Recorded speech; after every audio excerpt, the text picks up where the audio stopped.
J'ai cédé aux appels télépathiques d'un fruit défendu qui passait par là. Mon cœur sombre dans un état critique. Les mirages ne nous épargnent pas. Est-ce un caprice lié au printemps? Un oiseau de malheur qui tape du pied? Un besoin ou un désir d'évasion, de changement? Cultivant l'art de se respecter. J'ai beau me dire ce n'était qu'un écart dans lequel plongent tant d'êtres humains. Mon être s'alourdit de part en part, au moins jusqu'à demain ou après-demain. D'où vient ce souffle étrange, douloureux, tenace, obsédant, même si j'admets, même si je sais qu'il n'y a pas lieu de se retourner ou de culpabiliser. J'ajouterai, je surenchérirai les aléas, les embrouilles, les détours et les coups de canif bien orientés peuvent même devenir des gages d'amour. J'ai mal.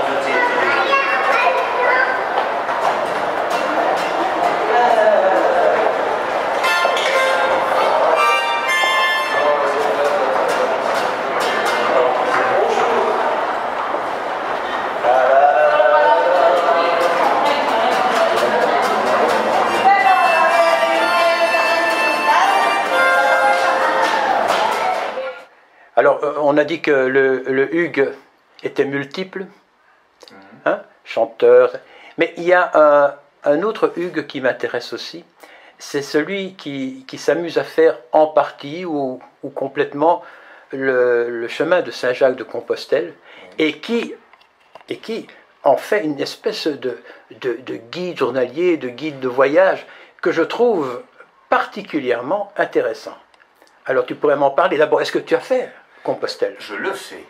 Oui, mais tu le fais par étapes, oui, par tranche, parce que du fait que j'ai des impératifs de boulot, ben forcément, je fais en fonction des plages de congé que j'ai, ben je fais à petits pas. Il y a 3 ans que j'ai démarré, mais de Bruxelles. Et tu es arrivé où pour l'instant? À Châlons en Champagne, c'est plus Châlons-sur-Marne. Châlons en Champagne. Oui. Et tu fais tout ça à pied? Oui.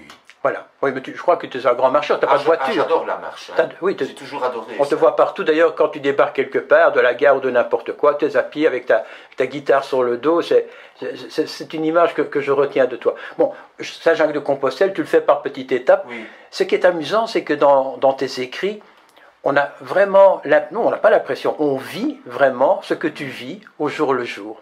Oui, on me le dit souvent, ça, tu n'es pas le premier, mais ça me fait plaisir. Tout ce que je peux dire, c'est que ça me fait plaisir. C'est un style, comment pourrais-tu le qualifier? Comme une lettre? Même pas. Je ne qualifie pas, puisque ma démarche, elle est d'écrire, j'écris comme j'ai envie d'écrire, tu comprends? Des petites touches, des petites touches, des petites notes sur un cahier. Oui, voilà, oui. Oui, exactement. Est-ce que tu es croyant? Oui. Donc tu fais Saint-Jacques de Compostelle dans un but religieux? Non. Non, je suis croyant, mais c'est pas pour ça que je le fais dans un but religieux. Je dirais, bien sûr, ma démarche est spirituelle, mais je dirais que le fait de marcher, c'est une manière pour moi d'aller vers de l'avant. J'aime bien voir des paysages, j'aime bien avancer. J'ai besoin d'avoir un espace autour de moi pour me retrouver un peu avec moi-même, avec mes émotions, avec ma vie, pour avancer. Mais quand tu marches comme ça, tu marches combien de kilomètres par jour? Je dirais globalement une vingtaine. Donc pas énormément, quoi. Non, je ne suis pas du genre à marcher comme certains, 30 ou 40. Mon intention est surtout d'avancer, de me mettre en route. Je suis du genre à... Non. Mais quand tu arrives quelque part, tu ne sais pas vraiment où tu vas loger. C'est un peu l'aventure quand même. Oui et non, hein, parce que c'est quand même bien organisé les chemins de Compostelle. Aux offices du tourisme en France, ils vous donnent un dépliant avec la liste des hébergements possibles qui sont sur le chemin. Alors c'est déjà plus facile parce que par exemple le matin, je contacte plus ou moins dans les hébergements qui se trouvent dans un arrondissement de 20 km et si je sais plus ou moins si la personne est disponible, je dis madame vous m'attendez ce soir et donc j'établis aussi mon parcours par rapport à ça. Tu pars à quelle heure? Globalement 10-11 heures. Ah, quand même. Et tu arrives alors vers 6-7 heures.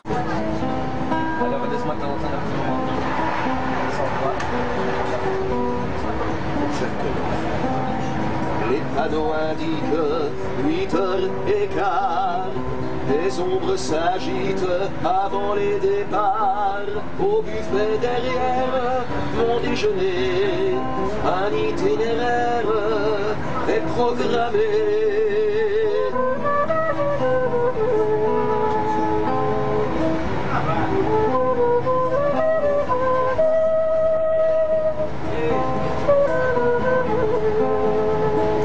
Les heures de pointe, comme d'habitude, porteront atteinte à ma solitude.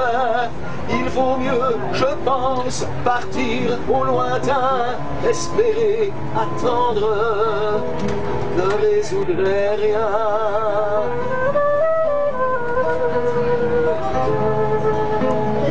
Gare centrale, point de côté, j'ai une étoile sur mon billet. Tu vas avoir 50 ans. Oui, en avril, l'année prochaine. Ça fait 30 ans que tu chantes. Ça va faire 30 ans en 2012. En 2012. Oui. 30 ans que tu es facteur. Non. Facteur, ça fait... Il y a 22 ans, je travaille à la Poste, mais que... Allez, il y a 6-7 ans que je... Mais j'ai régulièrement pratiqué le travail de facteur, puis j'ai arrêté, puis j'ai fait la nuit. Mais ça fait quand même une vingtaine d'années. Voilà. Donc, ton avenir, quelque part, il est tracé. Tu suis les rails. L'avenir n'est jamais tracé. Hein. L'avenir n'est jamais tracé. Disons que je suis mes propres rails. Je dirais que non. Je suis ma propre route. Quelque part, tu as quand même une certaine solitude. Parce que tu vis seul dans ce flat. Oui. Tu as une amie que tu aimes beaucoup, mais qui ne vit pas avec toi. Non, qui est aussi une personne très solitaire et très indépendante, comme moi. Non, mais que je vois régulièrement. Donc tu es un doux rêveur, solitaire et amoureux. Je suis...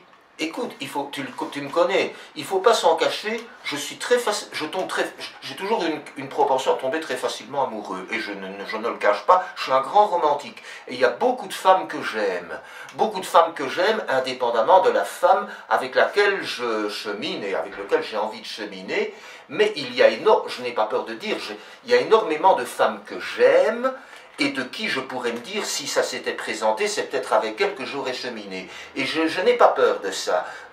J'ai très facilement le cœur amoureux, oui. Et quand j'ai le cœur amoureux pour une femme, et il y en a pas mal, je peux déjà me dire que si déjà j'ai la possibilité d'en rencontrer, que ce soit en prenant un verre avec elle, ou simplement en discutant, il y a tellement de moyens de rencontrer les gens qu'on aime. Et pour moi, ce n'est même pas incompatible à l'amour que je porte à celle avec laquelle j'avance et qui pour moi est encore infiniment supérieure à toutes les autres filles que je peux aimer. Je l'ai trouvée devant ma porte, un soir que je rentrais chez moi. Partout elle me fait escorte, elle est revenue, la voilà, la renifleuse des amours mortes. Elle m'a suivi pas à pas, la garce, que le diable l'emporte. Elle est revenue, elle est là. Avec sa gueule de carême, avec ses larges yeux cernés, elle nous fait le cœur à la traîne, elle nous fait le cœur à pleurer, elle nous fait les matins blêmes et de longues nuits désolées. La garce, elle nous ferait même l'hiver en plein cœur de l'été. Dans ta triste robe de moire, avec tes cheveux mal peignés, t'as la mine du désespoir, tu n'es pas belle à regarder. Allez, va t'emporter ailleurs, ta triste gueule de l'ennui.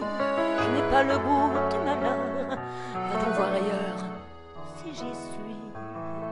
Je veux encore rouler des hanches, je veux me saouler de printemps, je veux m'en payer des nuits blanches, à cœur qui bat, à cœur battant, avant que sonne leur blême, et jusqu'à mon souffle dernier, je veux encore dire je t'aime, et vouloir mourir d'aimer. Elle a dit, ouvre-moi ta porte, je t'avais suivi pas à pas. Je sais que tes amours sont mortes, je suis revenue, me voilà. Ils t'ont récité leurs poèmes, tes beaux messieurs, tes beaux enfants, tes faux Rimbaud, tes faux Verlaine. Eh bien, c'est fini maintenant.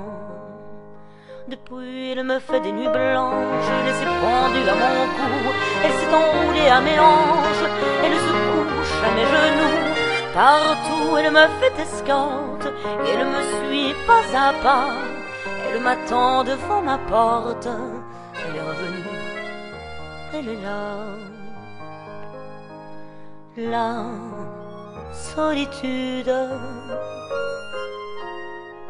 la solitude.